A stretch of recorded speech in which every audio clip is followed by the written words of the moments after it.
Chat knows that I'm very heavy fixated on game consoles. It goes up and down in intensity whenever console I have my eyes on changes sometimes.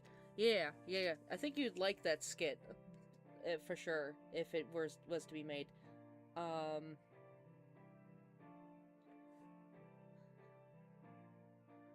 boy. We look on the Creepypasta fanon wiki. Creepypasta fanon wiki. Click there, search it up.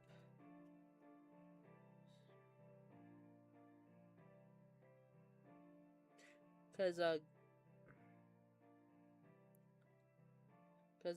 when I looked up Sanderside's Creepypasta, the AI overview did not, it's stupid.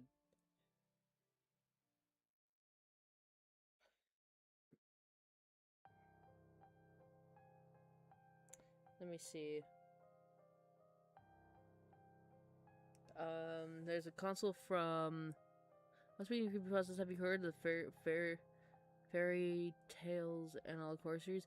I have not. Maybe I have, but I just don't remember. But my first instinct is to say I have not. Hope these ones don't end up like nothing burgers.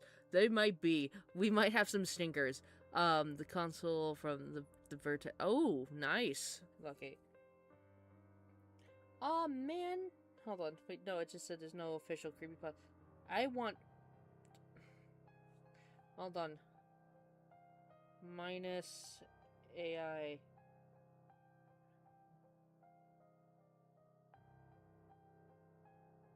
There we go. That actually works.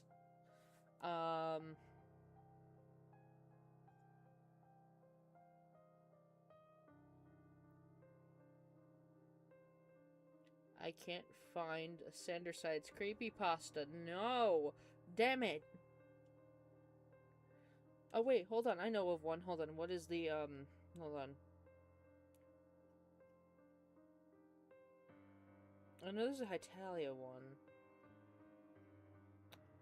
But anyway, we're gonna start off with, hold on, let me just turn off this real quick. So, we're gonna start off with, you go to,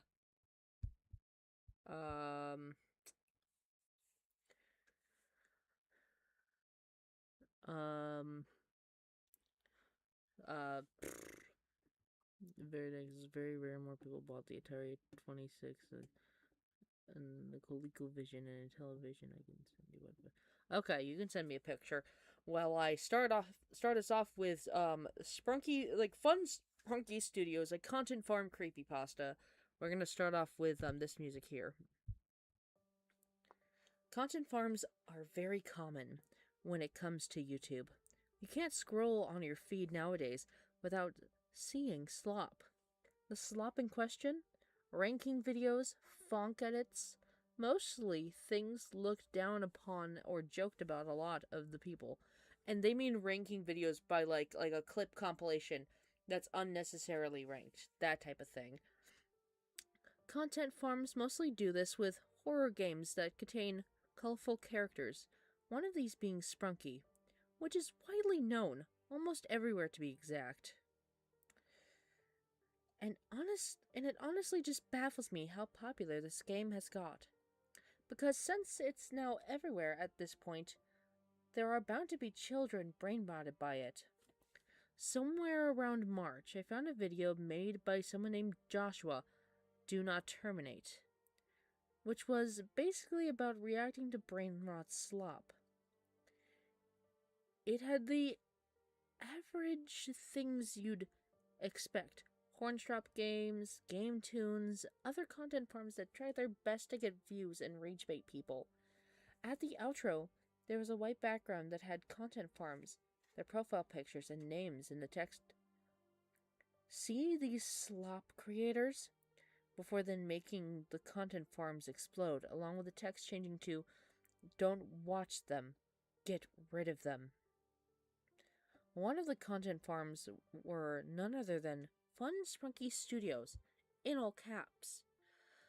At first glance, it just seemed like average slop, but it slowly started to catch my attention. Call me brain rotted. But was genuinely something about this content form that triggered my curiosity. What the hell was this channel even about? This other weird this is this another weird, strange rabbit hole of inappropriate spunky mods that children shouldn't even watch in the first place? Whatever it is, I searched the channel's name up in the search bar, and the channel immediately popped up. I clicked it and waited it to load, and it finished. The channel was a bit different. It only had around 2 videos, and only 20 subscribers. It had one community post that said, "What's wrong, sweetheart?" That was posted about 37 seconds ago, and it had a heavily saturated Jevin icon as their profile picture. I didn't really mind anything of it, so I just went to their videos. The 2 were Welcome and Love Story. So I played a game of Eeny, Meeny, Miny, Mo, and ended up watching Love Story, and waited for the absurdly long intro to end. And once it finally did end, I was actually able to watch the video. When the main part of the story happens, the video wasn't poorly animated and didn't play sounds every 2 seconds. It was recorded. It had 2 plushies of Pinky and Orin sitting on a table with plates and beers. Music was playing, but the music in question was a bunch of piano keys being mashed. It was ear bleeding, not gonna lie. 5 seconds pass and Pinky's beer bottle opens. A hand, presumably the guy acting as Pinky, starts soaking the plush's face wet, making a burp sound after half its face was stained. Orin speaks, only to get interrupted. "So, Pinky, I brought you here because you wanted to ask me some questions?" Just pure silence before Pinky speaks again, to get also interrupted. "Go ahead, dickhead. Pinky, please calm down." "Go fucking damn it, Orin," she yells before telling him again, and then apologizing. Just get this over with." "I'm sorry, I'm just a bit..." No, I understand. It's completely fine." Another pure silence. You can hear Pinky's actor faintly muttering something inaudible under their breath. "Pinky, you there? Pinky? Hello?" Orin attempts to get Pinky's attention.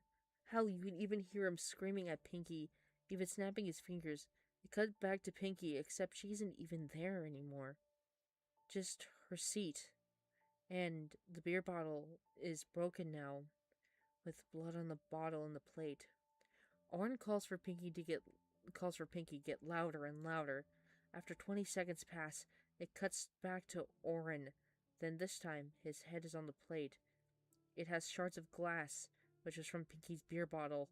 You can see him bleeding too. The calls suddenly stop. It cuts to a white silhouette with plushies instead of hands. The text fades into the scene. "I don't want to do this anymore. Please, I just want to rest." A teller silhouette appears, and more text starts to fade in, this time red. "You have no choice. You are nothing but entertainment.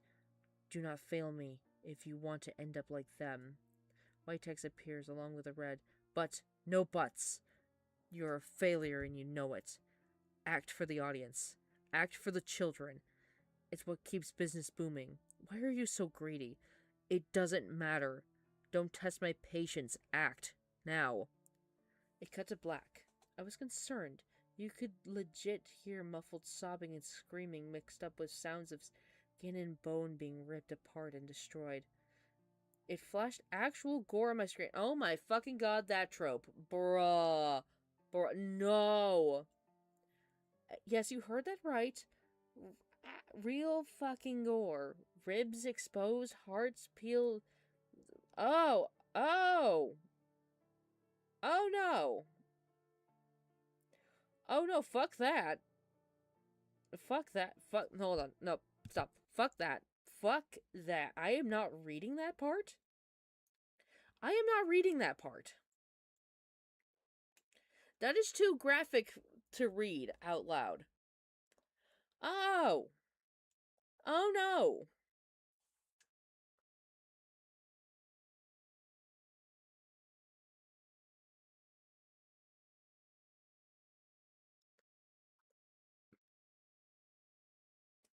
Oh hell no.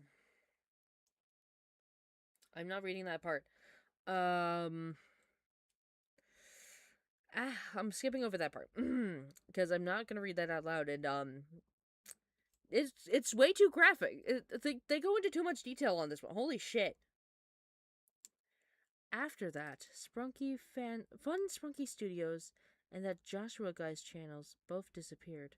They were gone, nowhere to be found. Not even the Wayback Machine had their channels. They were forgotten, lost media at this point. Where am I reading this from? This is on the Creepypasta Fanon Wiki.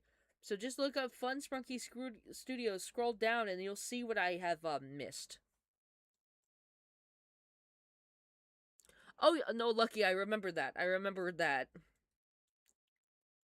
That's bleh, bleh. Anyway, back to this. The last thing related was a picture of a carving on a wall that said only one word, yet enough to make at least someone remember. Act. Wow. Okay. I'm gonna put this in the okay category of creepypasta. This person knows how to write. They did good. But, you retracted the message because you sent it too early. No, it's fine. No. I understood what you were trying to say. You should have left it there because it's okay. It's okay. But, you sent it right on time on my end. Anyways, but no, deadass. That's bad.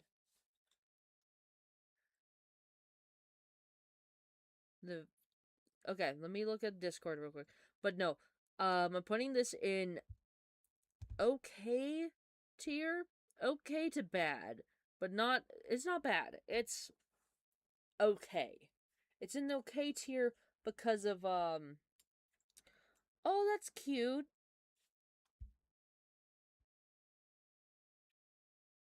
Oh, that's cute.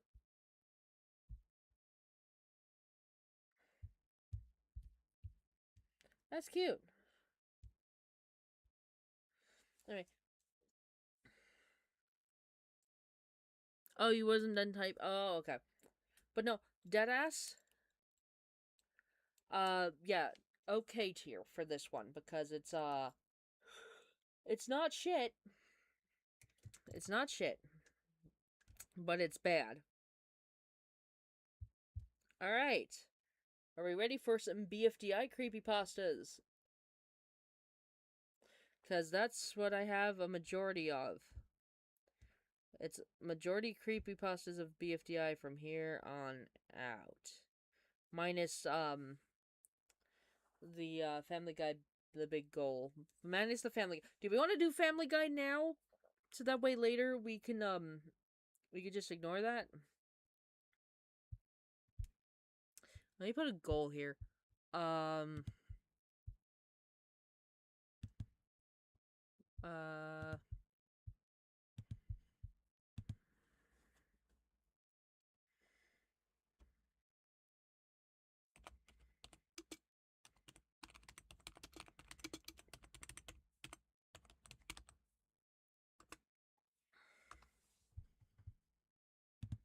Okay, cool.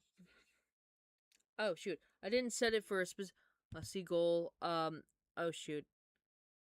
Teal super chat, meaning it has to be $5. Shit, I didn't set it lower. No. Okay. Oh well. I meant to set it lower for you guys so that way you guys don't have to worry about it. I'm sorry. Anyway.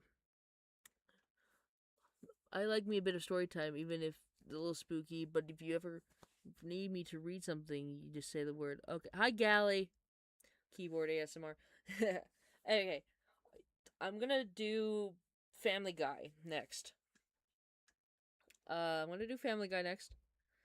And then, we will do all the BFDI I have. I couldn't find a Sandersides creepypasta, which is upsetting to me. I need to find my other fixations that I have that would make it a bit better. All right, Family Guy creepypastas.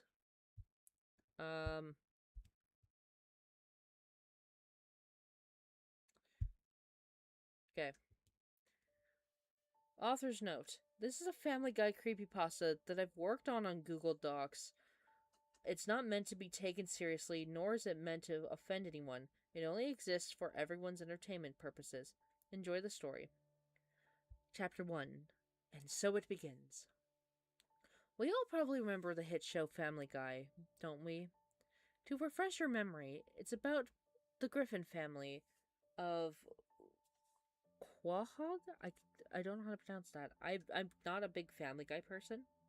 Anyway, the family consists of Peter, Lois, Chris, Meg, Stewie, and their pet dog Brian, going on wacky adventures.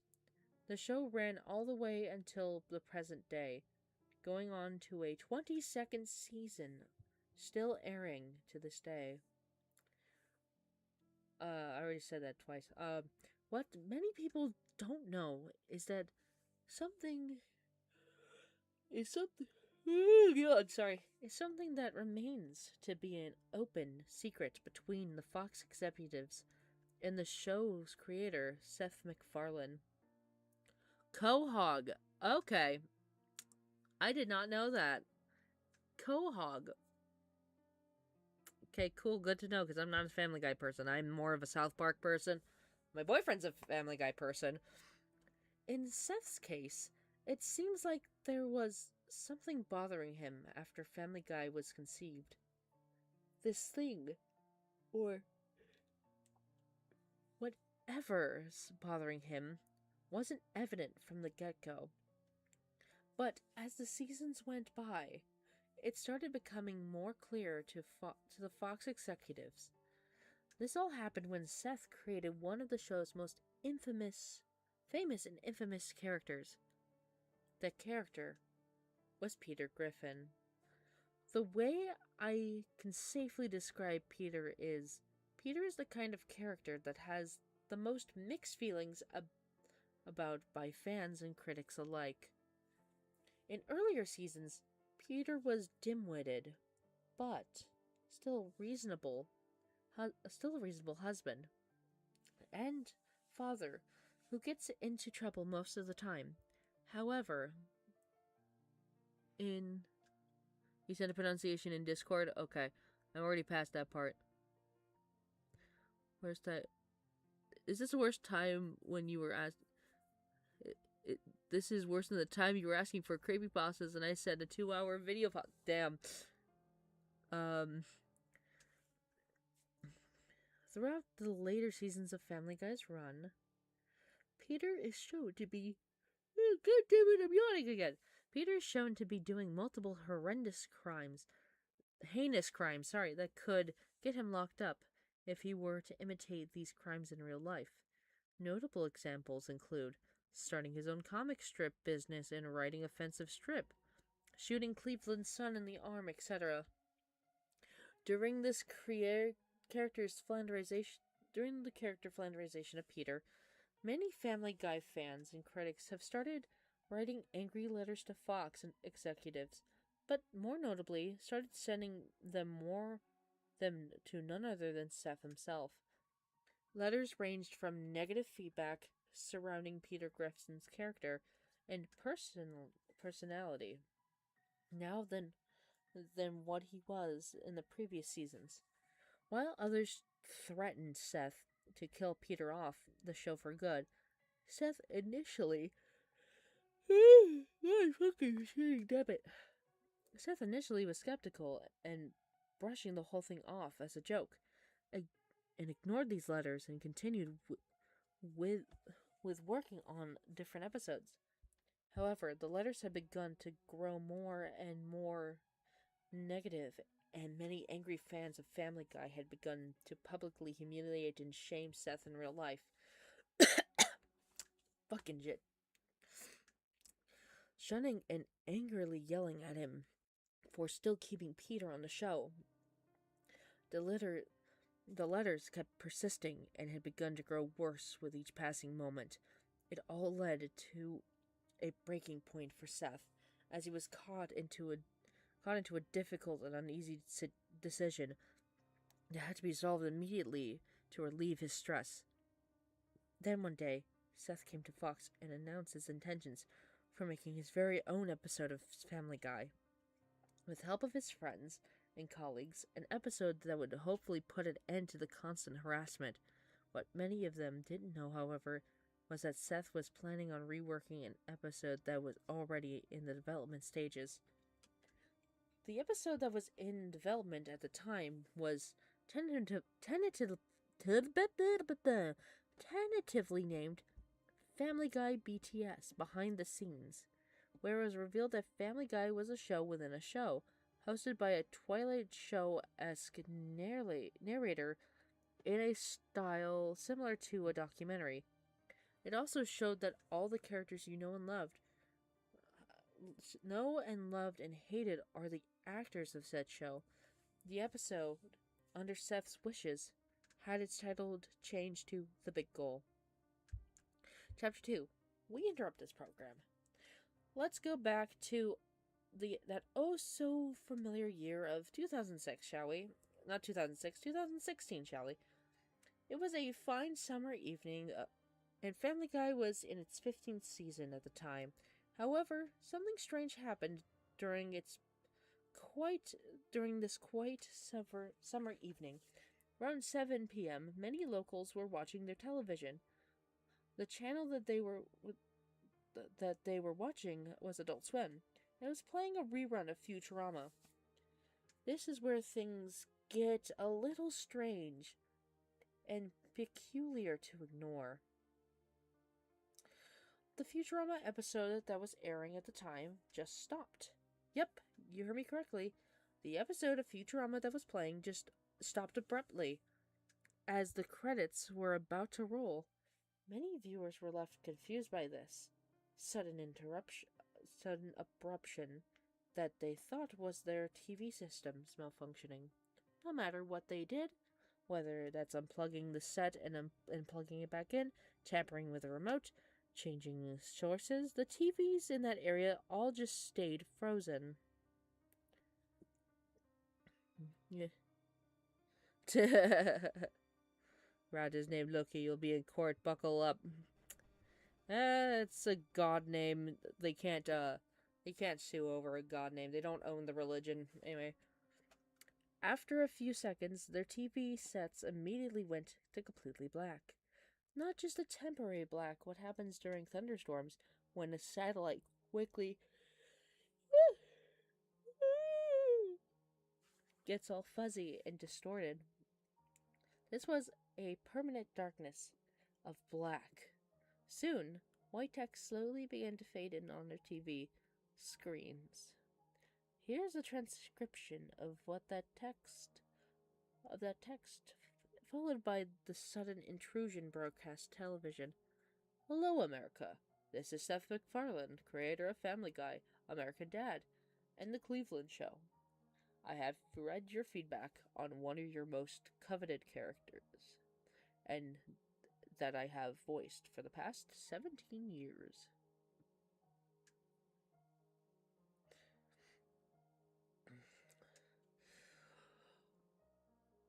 I have felt pressured into making this sudden announcement for the fans who still watch the Griffin's shenanigans on television.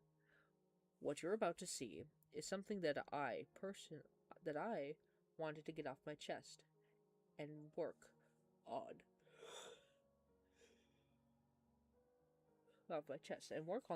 on as this sort of hatred for one of my characters began skyrocketing. This is not a temporary killing off situation like what happened with Brian back in season 12.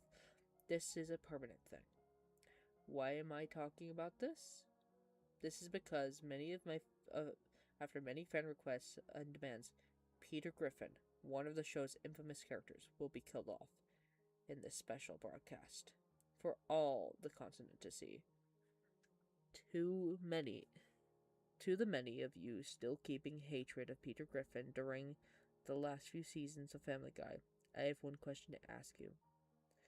The text temporarily faded out for a while, before coming back, reading, "Are you happy now?" The text immediately faded back out, and the familiar black intermission, as seen previously before, came back. After a few seconds, TV systems began resonating with a loud, sonorous beep that sounded akin to that of a dial tone usually heard on telephones. The sound came from every single housing area in the U.S. The sound was also heard by a few passerbys as well.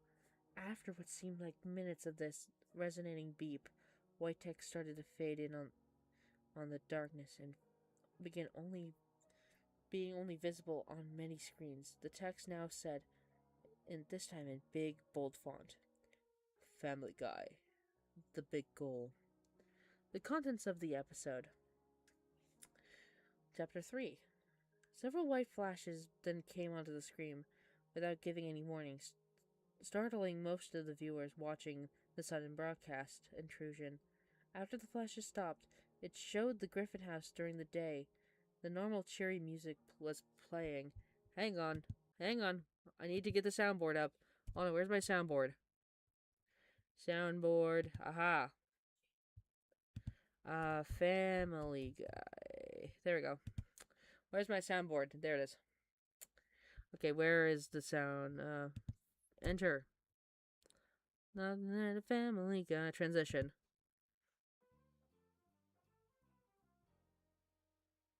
Yes. Yes, because every single U.S. citizen was watching Adult Swim at the same time. Damn. What does the cutaway music sound like? Perfect. That's perfect. We're gonna keep the soundboard open. Alright, after the flashes, where was I?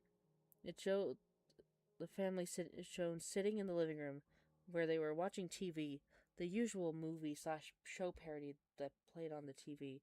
After the TV segment was over, Lois announced that she had something special planned for Peter, telling him that he was going to go on a scavenger hunt for the day. Peter, being the man-child that he is, was immediately gung-ho about it. Lois went upstairs and came back downstairs with a piece of paper that had writing inscribed onto it. Peter, without hesitation, immediately grabbed the list and ran out off the front door as he giggled like a child who had gotten money to buy some ice cream. After Peter leaves the house, Lois walked to where the doorway was, and she had a sinister expression on her face. She steepled her fingers together. While she steepled her fingers together, she was stifling bits of laughter under her breath. And some of the viewers stated that they even heard her murmur the words, "Yes, it's all going according to plan." I can't do a Lois. This is, "Hi, Alex." Back to the story, on the other hand, the screen went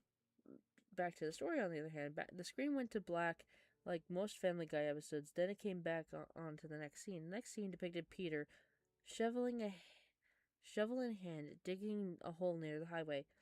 There seems to be little activity on the highway, with only one thing on the road, being the Griffin family car. Peter is shown to be following the instructions on the map Lois gave him. Peter dug through most of the dirt in search of an item that was supposedly listed on the small map. Eventually, he found the item after digging intensively. Peter uncovered this item and blew away some of the dirt that might have gotten on top of it. The item was revealed to be a small wooden shoebox. Contained within that small shoebox was a white ceremonial robe. Uh-oh. Uh-oh. Is this about to get racist? Oh, shit. Oh, there you go. Hold on. That better? Also, is this about to get racist? This better? Because I swear I had my music playing for that last creepypasta. So if it wasn't playing, god damn it. Oh well. You missed some good music, and good thing I didn't get copyright by It's a Small World. Yay! Also, no, it's not racist. So the white ceremonial robe is not the race. Okay, cool. Awesome. Back to this then. We find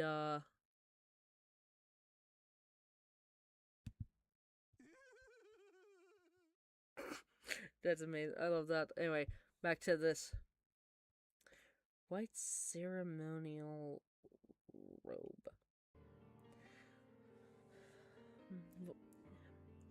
Peter was confused as to why such equipment would be contained in a box, but was even more confused as to why a ceremonial robe was listed on the list.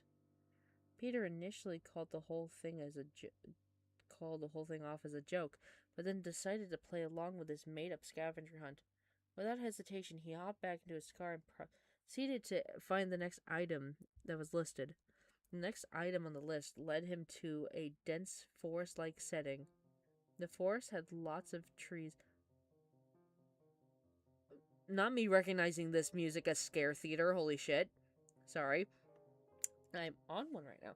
Back to, had lots of trees, and some viewers claim that the only thing that they heard during this was the hooting of owls and the hush of crickets. Courtesy of multiple hush creaks, courtesy of multiple crickets.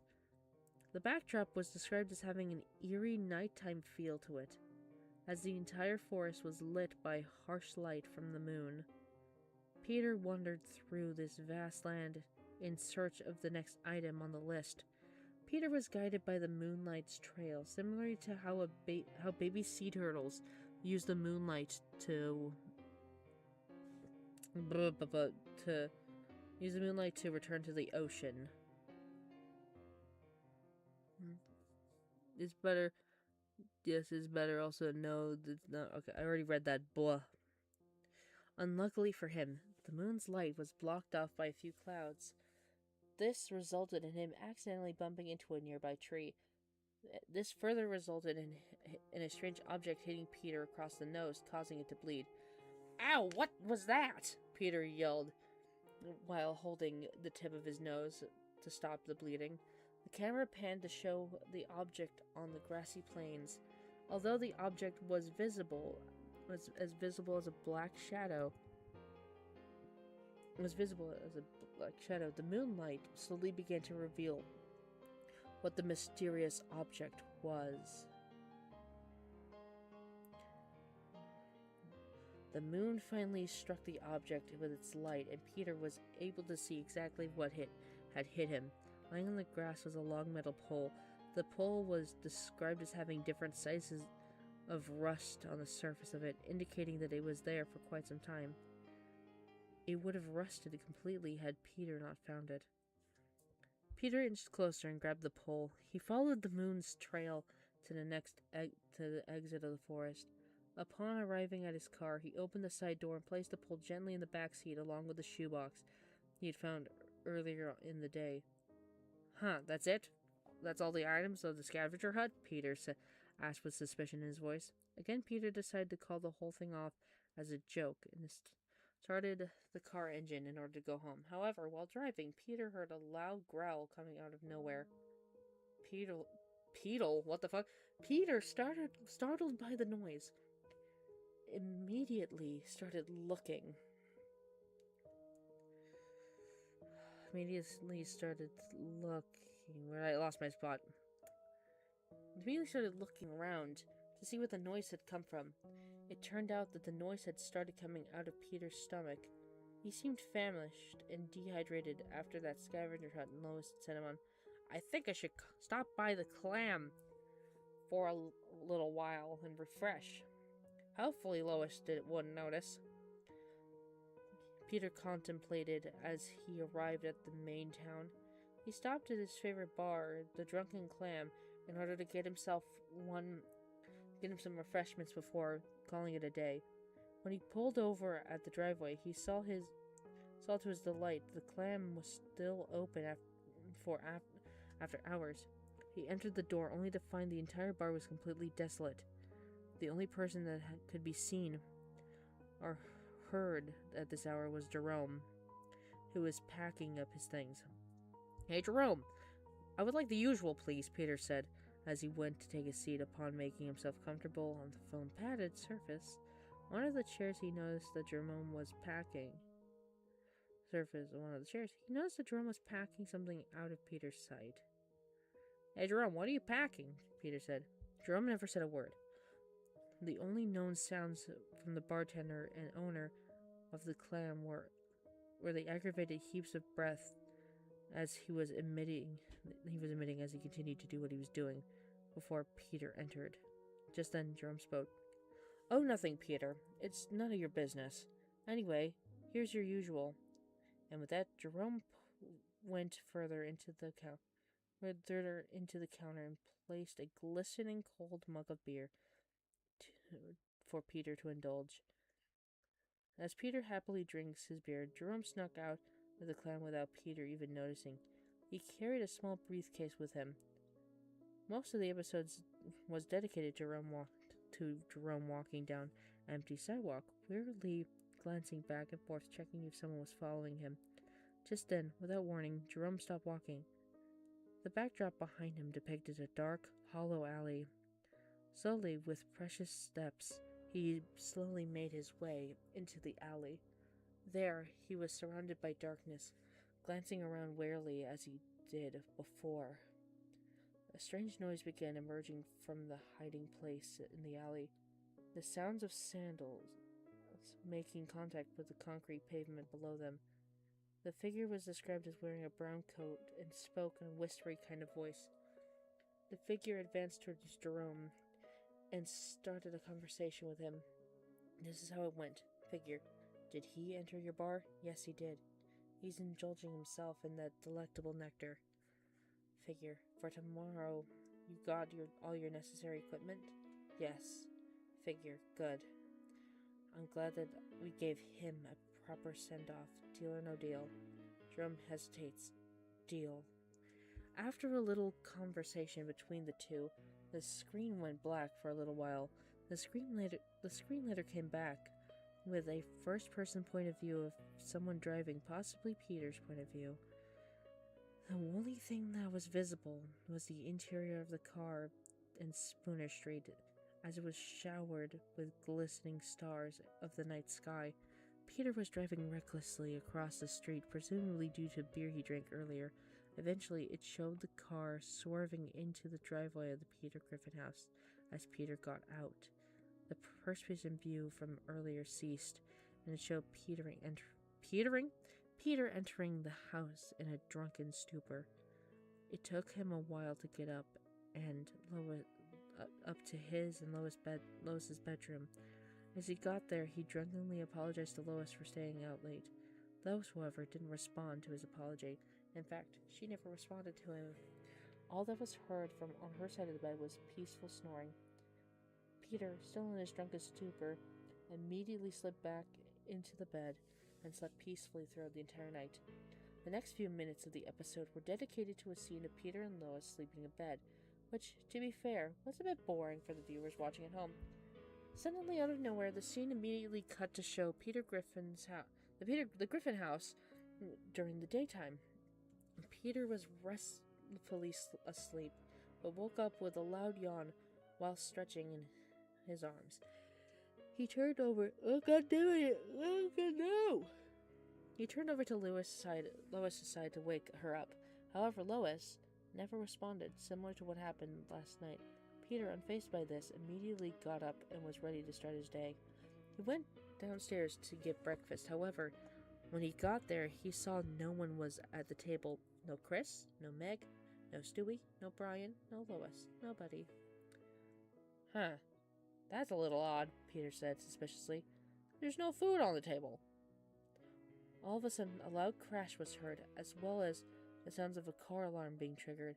The sounds outside resulted in Peter immediately bolting out of the house, faster than the speed of light, before inspecting the exterior of the car. Upon looking closer, he saw that one of the car windows had been shattered, and that the things inside the box and the rusty pole were missing. Peter was aghast at this, but since the suspect ran away before Peter bolted out, there was nothing Peter could do about it. Peter was upset about this apparent burglary, slumped down onto the living room couch, and decided to watch TV. As Peter was watching his usual broadcast channels, he heard something outside. The sound was described as skidding of wheels that began slowly inching closer and closer towards the house. As Peter started noticing what was coming for him, a black, tall Jeep crashed through the house at an alarming speed. Peter ducked out of the way when this happened. "Hey, buddy, what the hell was that for?" Peter exclaimed with anger and shock. Potato wedges, bro. The driver of the Jeep didn't say anything, but he instead got out of the car. It took a while for him to step out of the vehicle and onto the floor of the Griffin house. The driver of the Jeep was described as wearing a black robe, with the hood of it covering their face. "Are you Peter Griffin?" the robed figure spoke, in a raspy yet audible tone of voice. Peter hesitates before answering with a nervous, "Yes." "I'm afraid you're gonna have to come with me," the robed figure said. "Well, maybe I should, but I learned not to trust strangers," Peter contemplated. "Mr. Griffin, please, if you could come with me. If you don't want to come with me, I'll make you by force," the robed figure said in a stern voice. "Oh yeah? You in what army?" Peter sarcastically remarked towards the figure in a rude manner. Unfortunately for Peter, his question was answered. It was at that point that the robed figure put his fingers into his mouth, letting out a wolf whistle with his mouth and fingers, which resulted in two other people exiting out of the Jeep as well. They were sporting the same black robe the figure was previously wearing. Hey, did you decide whenever you're gonna voice act for me yet? I remember I asked you a month ago. We're back. We got Family Guy funnies. Yeah. I'm still thinking about it, Tabitha. I'm still thinking on it because I've got a lot on my mind with like school and stuff that I'm planning. There's a lot. I know it seems like I have a lot of free time. It's just because I have free time this week that I was able to stream some extra. So, but I'm still thinking about it. "Come with us, Peter. Our leader is awaiting you," the robed figure said in unison, as they reached their hands out to Peter in hopes of him eventually agreeing. Peter, though reluctant at first, decided to give in to the figure's orders. Oh no. Lucky sent a pronunciation earlier and I didn't hear it. Quahog. Yep.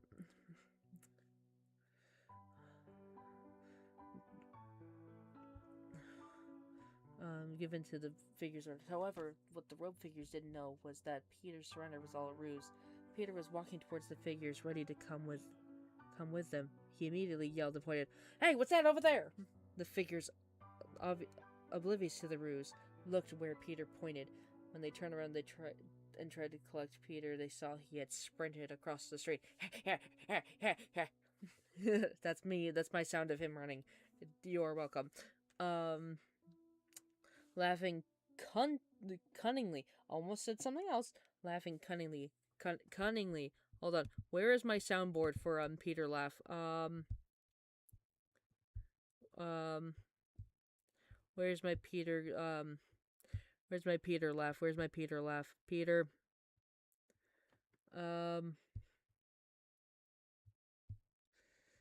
Oh, I don't have a Peter laugh? Boo! I don't have a Peter laugh. Sad. Oh my god. Anyway. There we go. There's my Peter laugh that I made up in my mouth. Anyway. Play the fucking thing. Okay. It took Peter a long time to get into the main town. Where everything looked desolated. The streets were empty. No pedestrians were in. Hold on.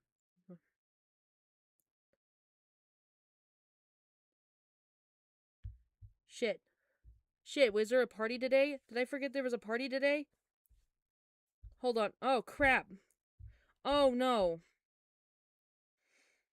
Oh, no. Oh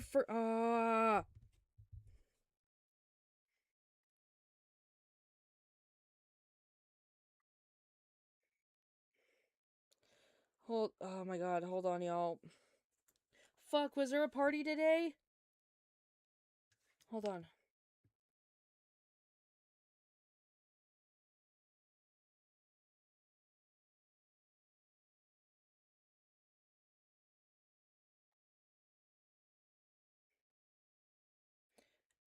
There was a party today. Fuck.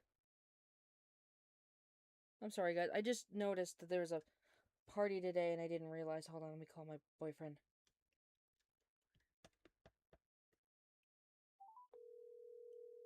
Hold on. Hey, babe, did you know about the party today? Party? Flybrave? At 7? Oh, I didn't know about it. That was an email I got a long time ago. Shoot, and Marion just texted me.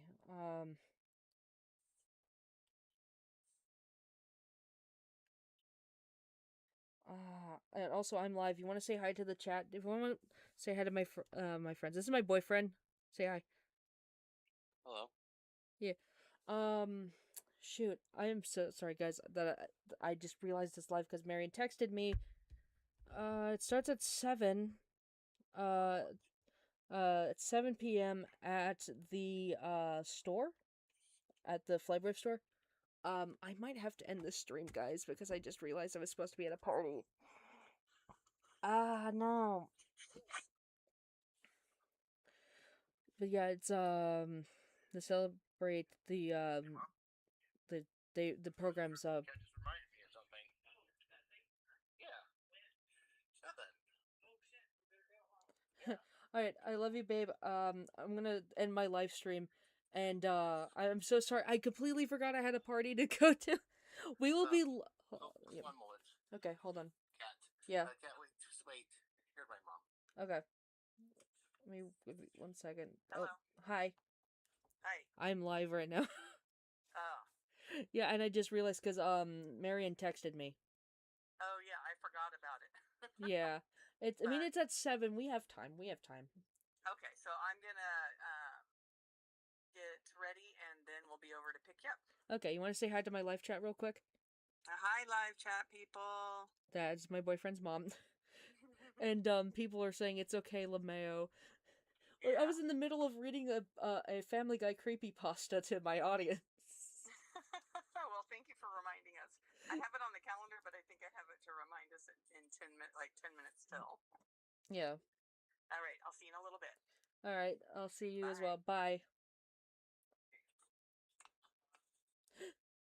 So guys, I'm gonna have to end the stream here because I forgot I had a party to go to. But we will be live again this Sunday to play Ace Attorney, and I will be joined by Ted, and Ted will be continuing to voice Maya and voice the very muscular, handsome, purple-haired man that we have yet to meet in full. So, oh my gosh, we're in the middle of the creepypasta. Will I continue the creepypasta eventually? Yes, I will. I will 100% continue the creepypasta because it is the beginning of spooky season on my channel, and I can't wait to continue sharing all the spookiness with you guys. Until next time, guys, gals, non-binary tales, and everyone in between, goodbye. I'll see you when I can. Happy spooky month, y'all, and I'm so sorry for having to end the stream now.